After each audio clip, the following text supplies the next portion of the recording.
I got the horse right here, the name is Paul Revere, and here's a guy that says if the weather's clear. Hello, racing fans, and welcome back to another edition of Handicapper's Corner, brought to you by the Derby Barn Grill. I'm Mike Heads, along with Drew Forster. We're going to go through the Saturday, May the 11th races at Hastings. We do have 7 races on tap on the Saturday program. We have 8 on the Sunday. Good weather in the forecast. We had a great opening weekend. The handle was great on Saturday and Sunday. Kentucky Derby was a different outcome, but interesting. Yeah, it was, obviously been the talk of horse racing all this week with Maximum Security, who I picked. Yeah. Well done. You picked the right horse. I picked the right horse. He was the best horse. Did get DQ'd for an infraction on the turn. Rightly so. I think Unfortunately, so. the horse did I bet the horse. He was the right horse. But unfortunately, he did have to come down, and it's a shame. It's too bad it had to happen, but I think they probably made the right call, and just a shame it had to happen. But as you mentioned, everybody was at Hastings that day, a packed house. Yeah, it was good. It was so cool. That was a great opening day. It was a great atmosphere. I can't remember ever an opening day like that. No, it was so cool. It was a great day, and we're going to try and kick off the weekend with another great day. Yep. We have 7 races, as we mentioned earlier. We're going to start things off with a field of 5, $4,000 claimers going 6 furlongs. I ended up on the 5-horse Burnham in here. He's a pretty classy dude. Cool old horse. Should be tough to beat in this race. He's been running against far pricier horses. I like him to win it. But the 3-horse Santa Fe Trail, probably better going longer distances, but he's been known to sprint well, and Hall of Fame trainer Dave Forster's got him cranked up pretty nicely. I can see his work tab has been excellent. And I put the 2-horse Act Up, who's also a pretty legitimate kind of $4,000 horse that could be dangerous. I went 5-3-2. I thought Burnham was the best horse in here by quite a bit. He looks pretty solid. I'm with you. It looks like Burnham going to be tough to beat. Got him on top. Santa Fe Trail looks like the obvious second choice.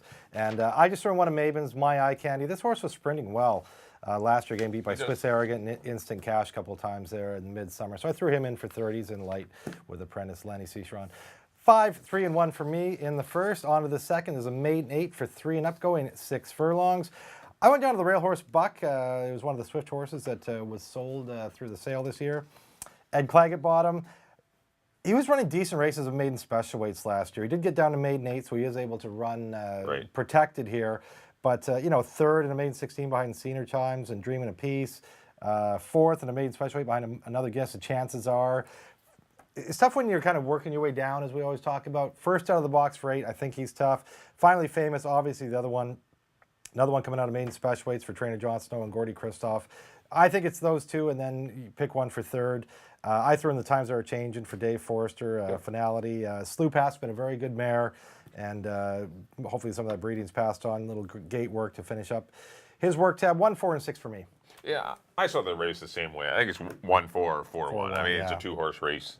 I went to the 4, Finally Famous. I think the horse has a little more speed than the 1-horse Buck, and that might be enough going 6 furlongs to maybe sway that horse. The horse has been working well for Jon Snow, and gets in light with apprentice Lenny Cicheron, and I just thought the horse maybe can beat Buck, who is every bit as live with former leading rider Richard Hamill. They're both pretty tough in here. I put the 5-horse Dixie's Wild Card in for third.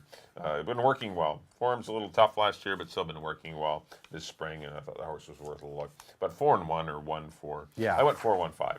On to the third race, $16,000 3-year-old fillies going 6 furlongs. Well, the 5-horse GMT Baby's coming right back in a week and ran against some pretty tough ones. Their stablemate Summerland last time, and I think this horse with Enrique Gonzalez could be on a lead in this race, and there is some speed in the lineup, but I thought GMT Baby was the horse to beat. But the 2-horse Marcia Swindle made no mistakes in her debut, and another one training well for Terry Clyde, and this one looks the part, and Larry Cicheron's been on board for a couple of her morning workouts and does go on first-time Lasix. And up at the 1-horse, our Revel Lady for Terry Clyde again. This horse closed out the season with a good run. There's some speed in the race, and might be the best off-the-pace opportunity anyway. But I thought GMT Baby was not miles the best, but I thought very good on paper. I thought 5-2-1 with the horses in here. I went to the 5 as well, as you mentioned. GMT Baby coming out. She's pretty much broken maiden and maiden special weight in her second start last year. Been in stakes company ever since. Now in for 16 for Phil Hall. Was off to a very good start. GMT Baby for me. I put in the Kluche horse, Stevie's Song. Yep, done nothing wrong. Red hot Amadeo Perez aboard. Amadeo won 5 last Sunday. Congratulations. He is top of our jockey standings. Yeah, first start, Storm Victor at Tender Teen, half to Stormy Teen, multiple winner, or full actually, full sister to Stormy Teen.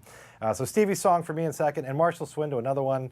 First out last year for 12-5, made no mistake, won by Open Legs, goes on the Lasix program and gets in light with Leary Cicheron. I went 5, 6, and 2 in the third. On to the fourth. Good race. Yeah, nice 25 Ooh, claimer 25. for older boys here. Came up a little salty. Field of 6. I really like Papa Papa Papa and Hanson's Victory. I think it's those two. I did go to Papa Papa Papa. They have similar works. That final work in 58 and 3. What did he run here 3 times last year? He had 2 wins and a third. Really think it's between those two. I went Papa Papa Papa on top of Hanson's Victory, and I threw in Totality out of the Steve Henson barn when he claimed off Robertino Diodoro down at Oaklawn. Has been running long, so this is back to a sprint, but. He's run decent sprints in the past. I'm just hoping that the fitness edge can make up for what he lacks in distance here. But Scott Williams off to a great start too. He had a big weekend winning 3. So I went 2, 4, and 5. Yeah, I agree with the top 2. I went Hanson's Victory. I've seen the horse work this spring. Just been working well. So has Papa Papa. Those 2 horses look like on paper they look tough. Quite a bit better than at this distance than some of the other horses. And I went 4-2, and I put the 6 horse Dashing Dawn in for third. He's worked well, but I can see your Totality being in the mix. Just thought the distance might not be his best, but still a very quality horse that is racing fit. But I went 4, 2, and 6 in the fourth. On to the 5th race, 6250 claimers, older horses going 6 furlongs. A good bunch we've assembled, and I ended up going to the 9 horse Kaki's Command. I didn't see a pile of speed in here, so I thought Kaki's Command could parlay the good winter racing, good work tab, good barn. They've had a great opening week, and I thought this horse could probably make the lead in here and be very dangerous. So I thought Kaki's Command was the horse to beat. But the 2 horse Adichie in for second. Always a reliable sort. Won 4 times last year. Only missed the board 1 time. What a neat horse for the Mike Anderson and Terry Clyde. They've done very well together with this horse. And I put the 6 horse Salzburg in for third. Always been a big fan of the horse. Just kind of a unlucky sort. Had some tough draws, but has been working lights out. 59 and 3, 47 minute. Yeah, 47. This horse has been looking very good this spring. Harold claimed the horse in mid-season last year. He's had the winter to take care of it and get the program going for him, and Salzburg could be pretty live in here as well. I left out Metal Magic, who did run last week for 16,000 and missed the break. Uncharacteristically, the horse is usually pretty fast, but might be a mistake on my part leaving him out. But I went 9, 2, 6. I agree with the 9, Kaki's Command. Race fit, got a huge buyer last out where Glenn Todd claimed him back. Got an 82 buyer that day, coming off a win. He's been winter training down there, training very good here, 59 and 2, 48 flat. And Glenn obviously had a big weekend to kick off the meet. The Steady Velasquez that he brought up from Turf Paradise, I like the way this kid is riding. He adjusted to the bull ring immediately. He looks really good. He's going to have a lot of winners this year. I got Kaki's Command on top. I did put Metal Magic in there. As you mentioned, the horse should be in there. It's my mistake leaving the horse out. The horse should be in there. Missed the break. That was a tough 16 with twist grips and Silvertown, and the odds are good. And he actually went off as a favorite in that race. But he missed the break and left him in a position he's brutal never spot, been in, and he's he's really a speed horse that's coming from behind, and in a much tougher field. He should fit well in here. And I agree with the Deech. I put him in for third. Cool horse. I always like this horse. Mike Anderson, Terry Clyde always do a good job with this horse, and he's one that can fire fresh too. Hadn't run in 2 years last year. Started out for 4 and won first off the bench. I went 9, 8, and 2 in the 5th. On the 6th, Fillies and Mares, maiden 25. Overfield, there is an also eligible here. There's 10 of them. I went to a first-time starter. Dino's been off to a good start. He won with his own horse, Chrissy, last weekend. The very hot Amadeo Perez rides Pajamas, a daughter of Tati out of that mare Knickers. She was quick. Yeah, she's quick. The works look good. A tough race to kind of get really much of a handle on. So I'm going to go with a hot rider, hot barn, Pajamas on top. of another hot barn, hot rider, Phil Hall and Enrique Gonzalez with Flight Data, who was in the main special weight last week, got loose on post parade and scratched. The wheeler right back in this weekend for 25. I don't see why, a reason she can't be live in here. And I threw in the 9, You Got This. Couple starts last year too. I like the fact that she's had a couple starts. They weren't easy races. First one was with Call It a Wrap and Explode, and only got beat a couple lengths. So in here with straight fillies. First start attracts Hamill. I'll throw her in the mix. Why not? Why not? 7, 1, and 9 for me. This is the toughest race on the card. There's no horse you can fall in love with in this race, and it's, you know, when you're playing your pick for it, you're right. If you can afford the all button, hit it. Yeah, this might be the spot. Can come in here. There's nothing to hang your hat on in here. That I absolutely love this horse. I went to the 10 Emercito. I don't love the horse. Ran second in its final start last year when offer for a tag, and it wasn't the toughest of maiden 16s, but prior to that, the horse had run okay. Trained well this spring. Respect Eric Gutierrez. He's Mel Snow's assistant, and Romario Saunders gets the call. But I put the one horse Flight Data. Really impressed with the way the horse run around the track. Loose. This horse is fit. Fast. And Cindy Barry did a great job. Yes, good pickup down the lane. Yes. On opening day or opening weekend, but the horse is trained well. Just got spooked. Something spooked the horse, and it got I didn't really loose see on it. post All I saw was next thing she was loose. Well, the horse has some ability, and I put the 7 horse Pajamas in for third. I agree with your top pick. I mean, this horse has looked good in the mornings. Good pedigree. As you mentioned, Dino's off to a great start. Yeah. Nice 2 wins on second day of the season with Chrissy and Librarian. Yeah, that's right. Yeah, won the opener too. Pajamas looks live as well. But there's a lot of chances in here. Tui's live. Yeah. Oh, the list goes on. Anyway, 10, 1, and 7 for me in a very difficult 6-3. That's the toughest race on the card. The finale does give us a field of 8 $4,000 fillies and mares, a non-3 lifetime going 6 furlongs. The 2 horse Swallows in Gal for Dave Milburn. I'm going to take this one. Has winter raced and actually has a couple of works since arriving here at Hastings, and I thought this horse looked the best of, a lot that I didn't fall in love with anyone. So I like winter raced horses, and it's definitely a big edge. So I'll try that one over the 4 Ms. Viola, who looked good last fall. Good runner-up effort to Yes Please, who's won nothing. He's winning race one again. She's just a fourth win machine. 4th or 5th 5 race in a row. 5 in a row. Fifth race in a row, and it's unlucky to run into that one 2 starts back. But once again, training well for our leading trainer, Glenn Todd. Yep. And I put the 7 horse Camus Reserve in for third, who's should be dangerous at the $4,000 level. Yeah. This horse has been freshened up, kind of got maybe soured up a little towards the end of the year, and didn't run her A races, but maybe her A race will show up. She is protected for 4,000, and they always like.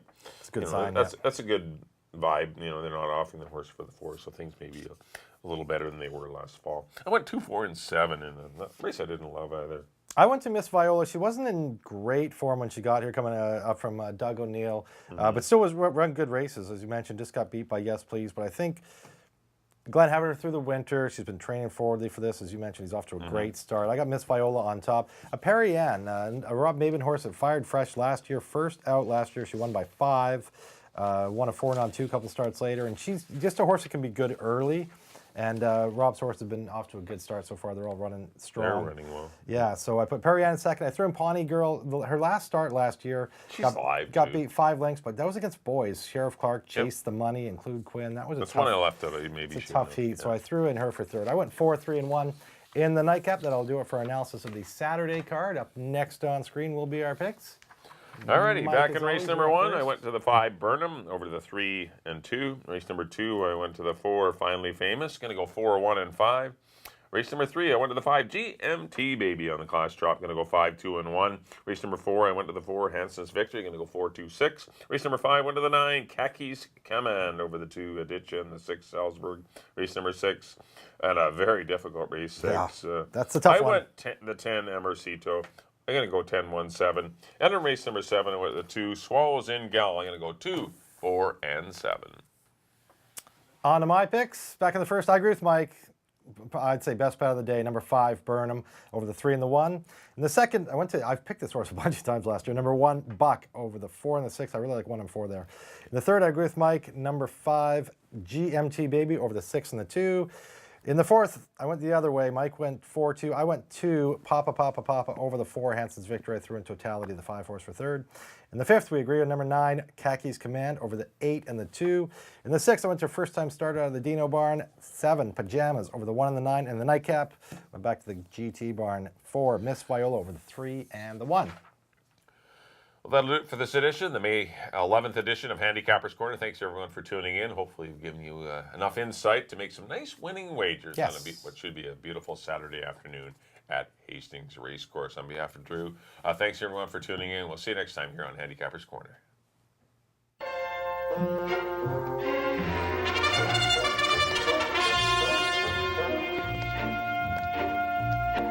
I got the horse right here, the name is Paul Revere, and here's a guy that says if the weather's clear, can